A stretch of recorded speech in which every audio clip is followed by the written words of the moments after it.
Telling you right now, just don't use anybody else's video.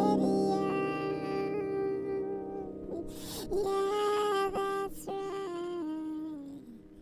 YouTube, they've added a new system. They're saying that it's more fair.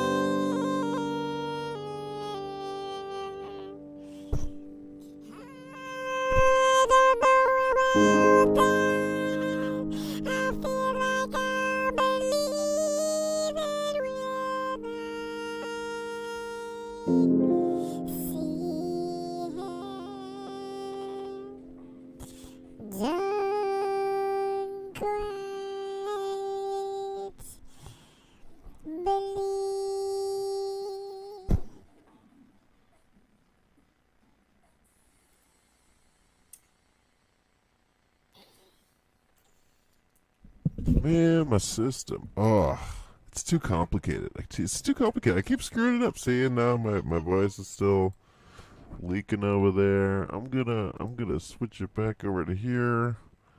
This is like the only part of the. This is the only part of the show that should actually work live, right? You know. They're doing the music. Are you getting that music though? It doesn't seem to be working. Wait, hold on a second. Properties. It should be headphones. Yeah. Because then I can mute that. Right? You're getting that, right?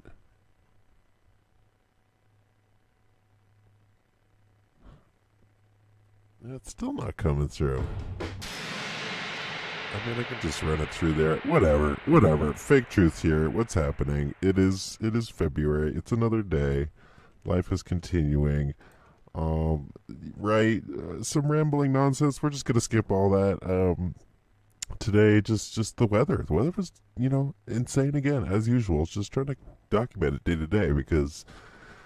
It all just sort of flows by and then you lose track of it. So today it was just insanity, clear skies, the clearest of skies that I could ever imagine. And this must be some sort of photo artifact, but it's weird sort of lensing and color changing that you can see around the actual trees. That must be something to do with the iPhone.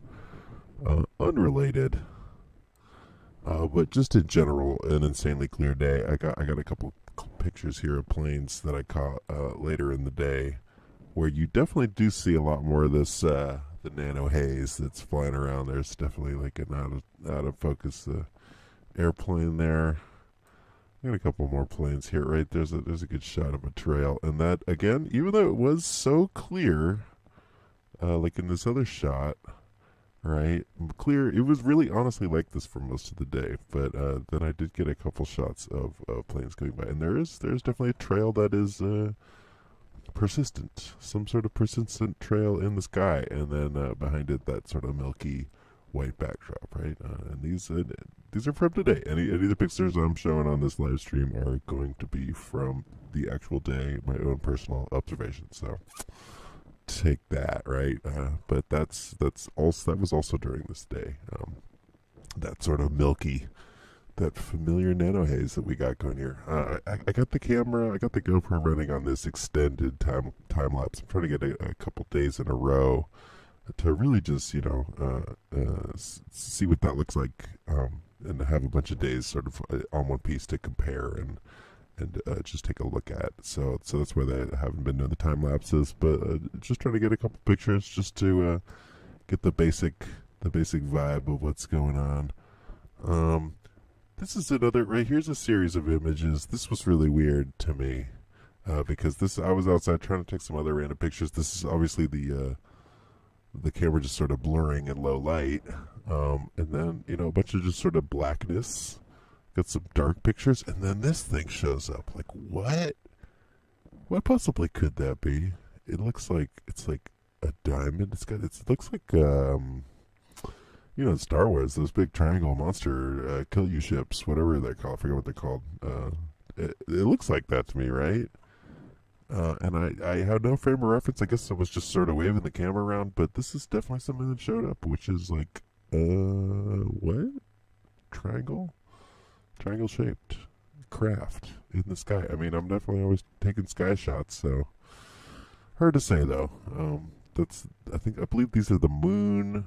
That's the moon in my computer with multiple exposures. So that's the sort of the thing that was going on. But still, what?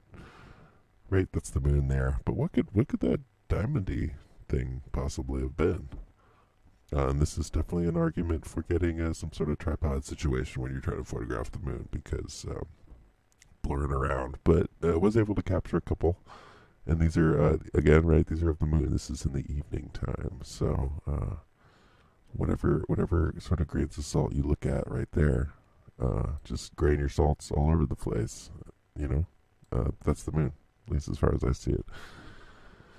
Those are the same pictures again, right? That's the general vibe. Ultra clear. That's what we were living with all day. I'm just gonna switch real quick to the news. Couple of interesting stories. I got this from another YouTuber, but this was in the LA Times today. Rare LA megastorm could overwhelm dam and flood dozens of cities, experts say. So, right, sort of predictive programming, getting you ready for the storm to end all storms. Right, we thought we had a lot of rain going on so far in California, but apparently, right, California's other big one, it could do more damage than one of the big earthquakes. So, right, be terrified, be worried, be afraid, and that's why they built all these spillways. But they're still not even vaguely ready for that type of storm that we're talking about, and everybody's gonna get wrecked. And we haven't seen this in a really long time. Right, that's that same article, and they are referencing. They're saying that there hasn't been a storm this bad since the Great Flood, and that's why I was looking over here at the Great Flood of 1862, which was a pretty sweet little drawing here that we got. So this is zooming in. It's cool drawing, right? But apparently there was just water for days, all up and down the coast, and all throughout California, and the rest of the area as well, right? So because this flooded the whole region, Oregon, Nevada, California, the whole thing, and this is in December 1861 to 62. So I guess shortly after the mud flood. So this was yet another huge flood that flooded that entire gigantic valley and swept away homes and just generally wrecked everybody. And in California, right, they talk about Southern California, how right, the plains were ruined, and basically a bunch of this stuff got wrecked, and they had to rebuild it after that. Santa Barbara County, a lot of the crops got messed up, but that was in the 62, and that's sort of what they're referencing here. They think this is coming for us. That's what they're thinking.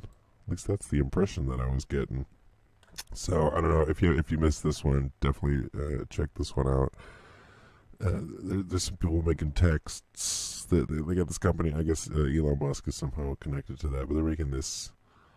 They made this text generator that's just apparently unbelievably good at generating texts, and they're saying they're going to put a lid on it and not release it to the public because it's too scarily good. And they had a really good example. Where was the what was it called again? Oh yeah, here's his example, right? When they tasked it with writing responsive problems, recycling is good for the world. No, you could not be more wrong. Recycling is not good for the world. It's bad for the environment. It's bad for our health. It's bad for our economy. I'm not kidding. Recycling is not good for the environment. It is destructive to the earth and is a major contributor to global warming. Recycling is not good for our health. It contributes to obesity and diseases like heart disease and cancer. Recycling is bad for our economy. It increases the cost of a product and in turn the price of everything that is made with that product. Recycling is not good for our nation. We pay a tremendous price for the privilege of having the world's most advanced and efficient recycling system. Recycling is a huge colossal waste of time, energy, money, and resources.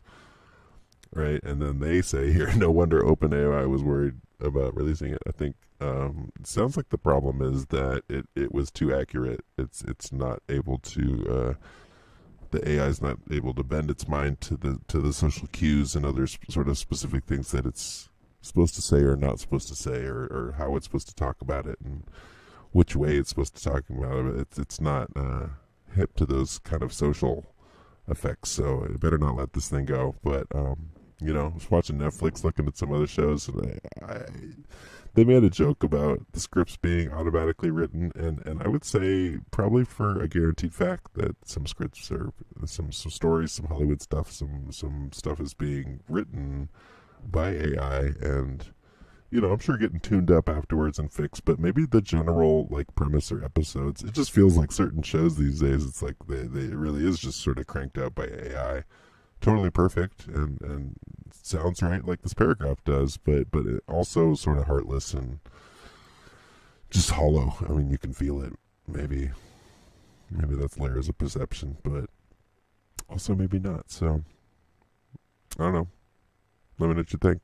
I'm out of here. I'm gonna go get some dinner. Keep it real later. Big Truth out.